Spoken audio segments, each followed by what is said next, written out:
Hi, ഇതൊരു കോട്ട സാരിയാണ്. ഒരു സമ്മർ പെർഫെക്റ്റ് സാരിയാണ്. ഇത് ആക്ച്വലി ചിറ്റിക്ക് മക്കൾ വാങ്ങിച്ചു കൊടുത്തിട്ട് ചിറ്റിക്ക് കൊടുക്കാൻ പറ്റാതെ അങ്ങനെ ചിറ്റി എനിക്ക് തന്ന സാരിയാണ്. ഈ കോട്ട സാരി വാങ്ങിക്കുമ്പോൾ ഒരു കാര്യം ശ്രദ്ധിക്കണേ, നിങ്ങൾ നല്ല ഹൈറ്റുള്ള ആളാണെങ്കിൽ ഒന്ന് വെച്ച് നോക്കണേ. ബിക്കോസ് ഇതിൻ്റെയൊക്കെ വിട്ട് കുറച്ച് കുറവായിട്ടാണ് കാണുന്നത്. പിന്നെ ലെങ്ത്തും ആക്ച്വലി വിത്ത് ബ്ലൗസ് കട്ട് ചെയ്ത് കഴിയുമ്പോൾ കുറച്ച് കുറവാണ്. അപ്പോൾ അതൊന്ന് ചെക്ക് ചെയ്തിട്ട് വേണേ വാങ്ങിക്കാൻ.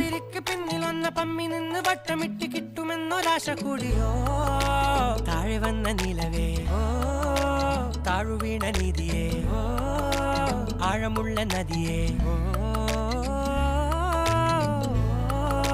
കൊത്തിവെച്ച ശിലയേ, മുത്തുവെച്ച മാലയേ, പൊത്തിവെച്ച താരമേ, കണ്ണടിച്ച് കൈപിടിച്ച് വാ വാ പൊന്മാനെ, മാനേ മാനേ മാനേ മായ.